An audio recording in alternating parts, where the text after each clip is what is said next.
আমাদের কাজে সার্থকতা আসে তখনই যখন আমরা স্বার্থকে পিছনে সরাইয়া দিই। আমাদের যে ভালোবাসিবার ক্ষমতা নাই সে কিন্তু সত্য নয়।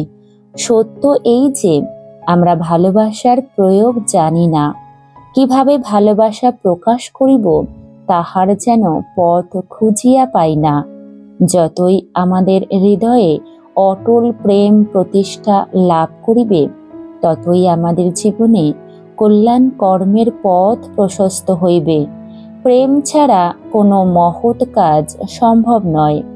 স্বার্থের বন্ধন হইতে নিজেদের মনকে বিচ্ছিন্ন করিতেই হইবে এবং তারপর আমরা আত্মভোলা ও প্রেমে বিগলিত হইয়া সেবায়, চিন্তায় ও কাজে নিজেদের নিয়োজিত করিব। প্রার্থনা করিতে হইবে, হে অনন্ত প্রেমময় দেবতা, তোমার চরণতলে আমার এই হৃদয়কে পাতিয়া দিলাম। ইহা যেন সকল স্বার্থের কলুষ হইতে ধৌত ও নির্মল হয়। এ হৃদয় যেন ঘৃণাহীন শুদ্ধ ভালোবাসা প্রকাশ করে এবং তোমার ও তোমার সন্তানগণের ঐকান্তিক সেবায় পূর্ণ আনন্দ খুঁজিয়া পায়। এই জীবন সংগ্রামে আমরা স্বার্থজয়ী হইব এবং কর্তব্য অনুরাগী হইয়া কর্তব্য পালন করিব। আমাদের লক্ষ্য হইবে এই যে যাহা কিছু কাজ করি সুষ্ঠুভাবে তাহা করিব, নিজেদের লাভ ক্ষতির কথা ভাবিব না। যদি আমরা আদর্শের প্রতি একনিষ্ঠ হইতে পারি, তবে সফলতা বিফলতা, জয় পরাজয়, সৌভাগ্য দুর্ভাগ্য এ সকলের প্রতি আমাদের উদাসীনতা আসিবে। যাহা কিছু এই ক্ষুদ্র আমিকে বিচলিত করে তাহাকে আর আমরা বড় বলিয়া মনে করিব না। তখন এক মহৎ আশ্রয়ে যে আমরা নিরাপদে আছি তাহা জানিয়া শান্ত হইয়া থাকিব। জগতে এমন লোক নাই যে প্রথম অন্তরের গভীরতম প্রদেশে প্রবেশ না করিয়া সে আপন জীবনকে কল্যাণপ্রসূত সুদূর প্রসারী করিতে সক্ষম হইয়াছে। যদি সে আগে এই ধর্ম পালন না করে, তবে তাহার সকল কর্মে এই চিন্তাশীলতার অভাব প্রকাশিত হইবে।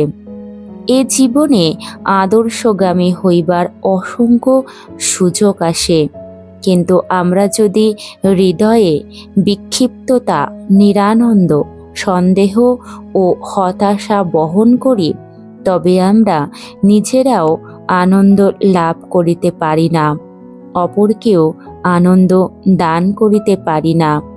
যখন আমরা কেবল শান্তি, আনন্দ ও শ্রদ্ধায় অন্তরকে ভরিয়া রাখি, তখনই আমরা ভগবানের সেবা ও জগতের সেবায় সমর্থ হই। এই জগৎ যেন এক সঙ্গীতশালা, যেখানে আমরা একত্র হইয়া প্রত্যেকে আপন বাদ্যযন্ত্র বাজাইতেছি। আমাদের যন্ত্রকে এমনভাবে বাঁধিতে হইবে যেন সকলের সঙ্গে এক তালে সুর মিলাইয়া বাজে। কোনো কোনো লোক আছে যাহারা স্বভাবতই মন্দবুদ্ধি। শুধু তাহাই নয়, তাহারা যেন মন্দকে আকর্ষণ করে আর মন্দ সৃষ্টিও করে।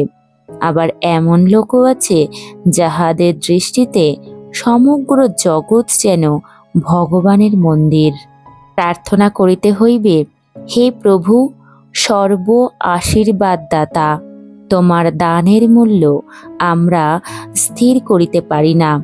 তুমি আমাকে তুষ্টি দান করো, যেন সেই হৃদয় স্বার্থ অন্বেষণ ও দেনা পাওনার হিসাব হইতে মুক্ত হয়, আর আমার বিদ্রোহী মনের চিন্তাগুলিকে তুমি দমন করো, তাদের নীরব করিয়া দাও এবং আমার ভিতরে আত্মনিবেদন ও আনন্দপ্রসূ সেবায় ভাব জাগ্রত করো। হে পরম প্রভু, তুমি তোমার সত্তায় আমাকে পূর্ণ করো। আমার হৃদয়ে আমার আবির্ভাব আমাকে অনুভব করতে দাও। আমার অন্তরে পূর্ণ আত্মনিবেদনের আগুন জ্বালাও, যেন আমার সকল মালিন্য অযোগ্যতা তাহাতেই দগ্ধ ও ভস্মসাৎ হইয়া যায়। প্রেমময় দেবতা, আমার প্রতি তোমার কৃপা বর্ষণ করো, যেন আমার সকল ত্রুটি আমাকে পরিত্যাগ করে, যেন আমার সকল স্বার্থপরতা ও অহংকার দূর হইয়া যায়। আমার হৃদয় যেন পবিত্র হয় এবং তোমার সঙ্গে বাদ্যযন্ত্রের মতো নিখুঁত সুরে বাঁধা থাকে। শ্রী শ্রী সারদা মাকে সশ্রদ্ধ প্রণাম জানিয়ে আজকের উপস্থাপন সমাপ্ত করছি। ঠাকুর মা স্বামীজির আশীর্বাদ সকল ভক্তগণের উপর বর্ষিত হোক, এই প্রার্থনা ও কামনা করি। এবং সকলের কাছে একটাই প্রার্থনা, যদি আমার এই উপস্থাপন ভালো লেগে থাকে তাহলে একটা লাইক করবেন এবং সাবস্ক্রাইব করবেন চ্যানেলটি, আর অন্যান্য ভক্তদের মধ্যে শেয়ার করে দেবেন। ভালো থাকবেন, সুস্থ থাকবেন। নমস্কার।